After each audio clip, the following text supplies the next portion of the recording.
What's good, Griff413 here back in the day, and today guys we are here because there's an all-new car pack for Forza Motorsport 7 titled the Doritos Car Pack, and I've got a great story about Doritos that I'm going to go ahead and hold off until the end of the video because I just want to go ahead and get that information out here because I know some of you guys don't necessarily want to hear the whole long story. Now, one thing I do want to mention really quickly is not a single one of the cars that I guessed in the clue thread video actually made it into this car pack, which kind of sucks because I had some really cool guesses, such as the Ferrari Portofino, the Bugatti Chiron, and the Mercedes Unimog, and not a single one made it in. And I was really looking forward to, possibly driving these around Forza Motorsport 7, and just, it's a little bit of a letdown.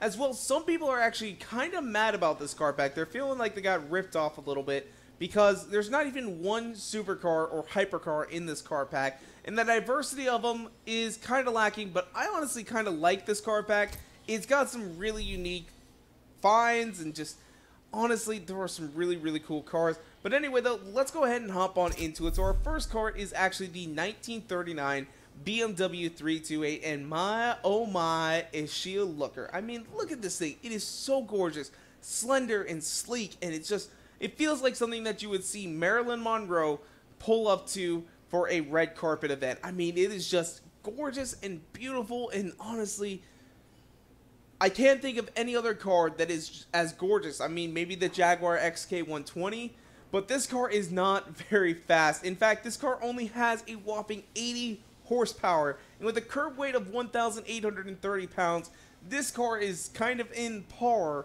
or kind of on par with my Honda Civic in power to weight ratio. But it definitely doesn't cost as much as my Honda Civic, because this thing, no joke guys, at the most recent auction cost $825,000, which in my opinion is honestly kind of a steal for a car with this much history, because I was honestly thinking that this thing would go for $3 or $4 million, but only $825,000.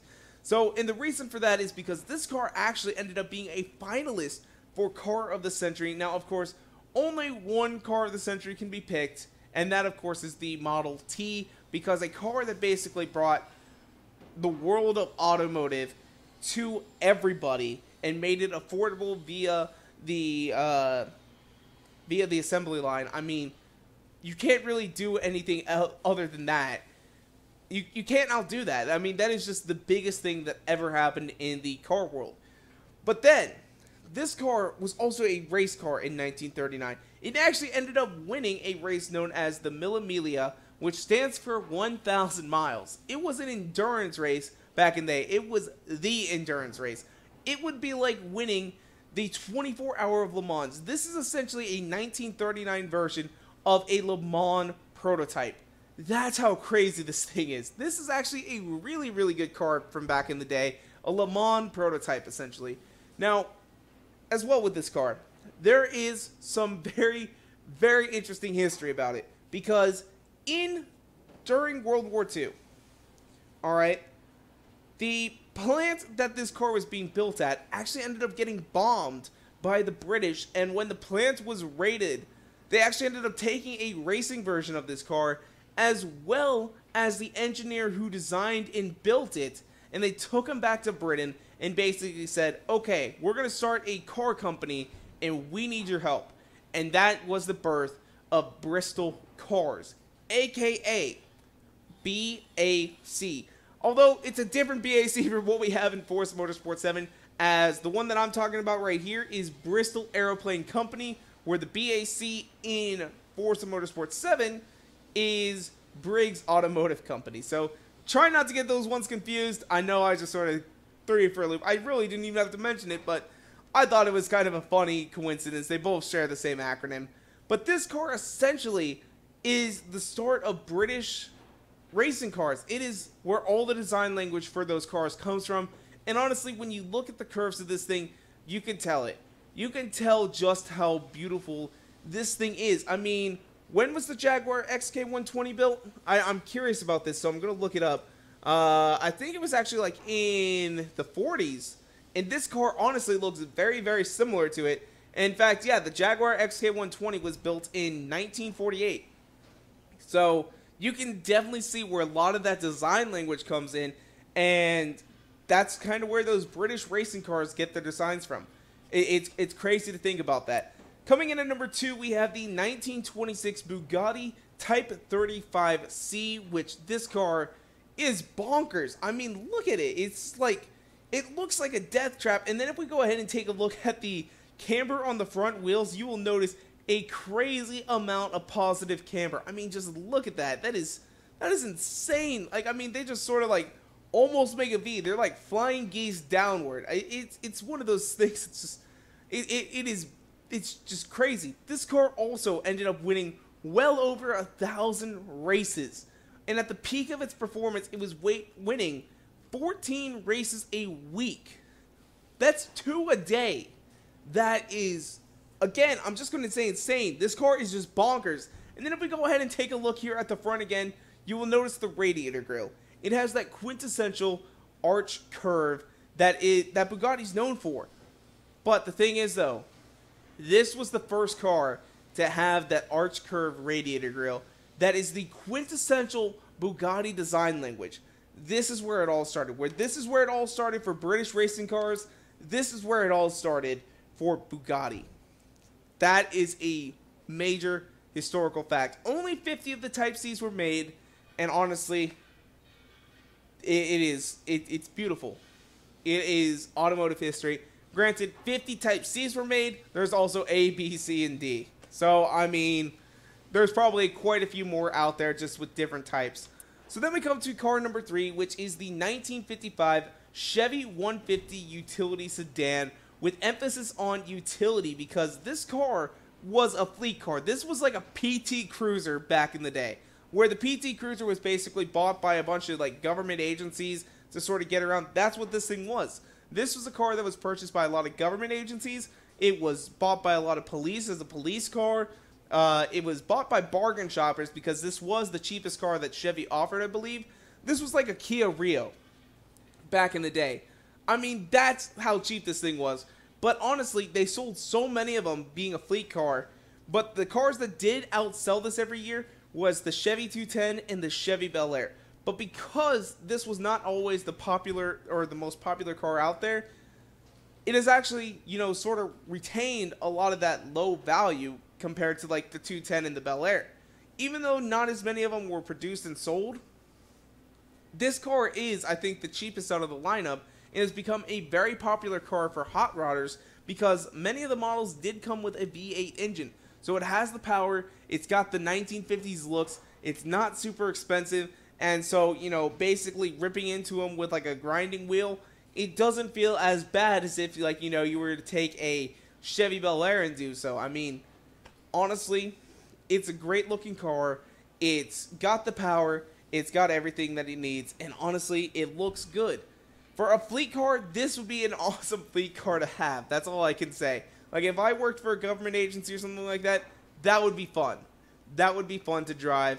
That's all I can say. But coming in at number 4, my favorite car, the 2018 Jeep Grand Cherokee Trackhawk, which is just a monster.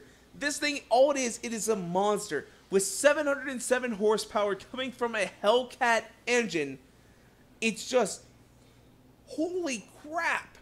Like, who looks at a Jeep Grand Cherokee and says, could be faster, and then puts in a 700 horsepower engine? I mean, look at it. It has an air intake hole right there on the front grille.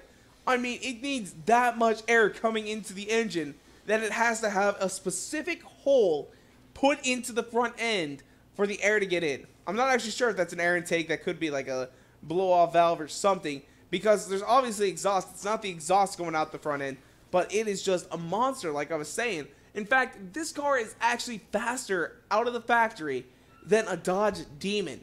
And I know that might sound crazy to some because the Dodge Demon actually has 150 horsepower on this thing.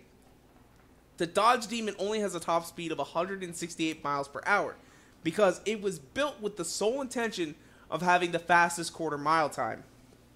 This car, however, has a top speed of 180 miles per hour because of its tires. The tires on the Dodge Demon are basically drag tires, and this one has got track tires. I mean, I don't know what the tires really are. I don't know like exact brands or specifications or anything like that. but these are high rated speed tires. And when compared to that Demon, this thing is just able to outperform it. Unless you're going about a quarter mile, then the Demon will just knock this thing out of the park. Half mile, Demon wins. Mile, Demon probably wins. But get up there to like 2 mile straights, this thing might start to show off a little bit. It might start to actually, gain a little bit there on the Demon. So honestly, I love this car. I'm really glad to see this one in. However, though, we have another SUV and another SUV. So I don't know why we got 3 SUVs. I honestly think it's because Forza basically was like, everyone likes SUVs now, or maybe it's hinting at something. Maybe a possible off-road expansion. Maybe, fingers crossed. But then we come up to our 6th car, or no, this is our 5th car, the 1985 Nissan Safari Turbo, or as most of the world actually knows it, the Nissan Patrol. Which, honestly, that's kind of a weird name for a car, Patrol. Honestly, I know some people, like, in Australia, they're like, that's not a weird name. There's always been Nissan Patrols. For me, being in the States, we don't have the Nissan Patrol. What we have is we have the Infiniti QX50, which is only kind of a new deal, which is basically what replaces, or it's Infiniti's version of the Patrol, and that's all we really get. But this car, honestly, it's rugged, it's outdoorsy looking. I mean, honestly, it looks good in my opinion. It kind of looks cheap, but it also looks good, and it's a Japanese off-roading pickup truck, very similar to, say, like, the Toyota Highlander, or no, not Highlander, what am I thinking? You guys know what I mean, like the Toyota pickup truck they used on Top Gear, where they basically blew it up, dropped it off a building, caught it on fire, set it in the ocean. This thing is durable. It's so durable, in fact, that it's actually quite popular in Asia and the Middle East because of its extreme durability. With all the sand and the desert and all that sort of stuff, this thing actually does wonders for it, which, good job. I mean, that's really all I can say about it. I mean, it's a cool looking car. And honestly, it was actually rebadged at one point in Australia as a Ford Maverick. That's not a Ford Maverick. One of my parents' first cars was a Ford Maverick. That's not a Ford Maverick. So, I mean, that's just, how did Australia Ford get away with that? I mean, it's one of those things, guys. Coming in at our second to last car, we have the 2018 Porsche Cayenne, which this one threw me off. I kind of see where they were getting at with one of the clues, but they said that there was not going to be any car that is already in the game. And the thing is, though, is we already have a Porsche Cayenne Turbo, just the 2012 version, but now we get the 2018 version, which in my honest opinion does look better than the 2012, but why do we need another Porsche Cayenne?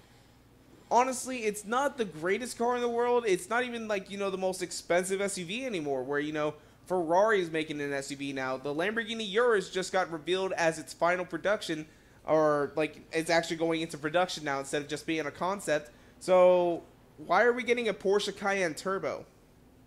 That's really my question. I mean, it's good looking and all, and it's got an extra little horsepower boost of 50 horsepower on the old one, but I don't know why we're getting it.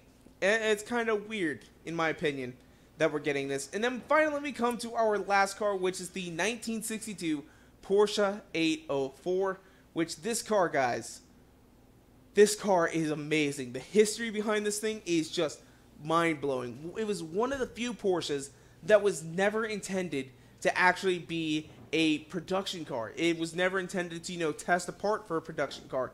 This was solely about Formula 1. And essentially, there were some new regulations set in 1962 that basically allowed this thing to race. And without those regulations, this thing would have been illegal as hell for Formula 1. But due to new regulations, this thing was able to overcome. This thing is not necessarily the fastest Formula 1 car. It was not even the best handling Formula 1 car.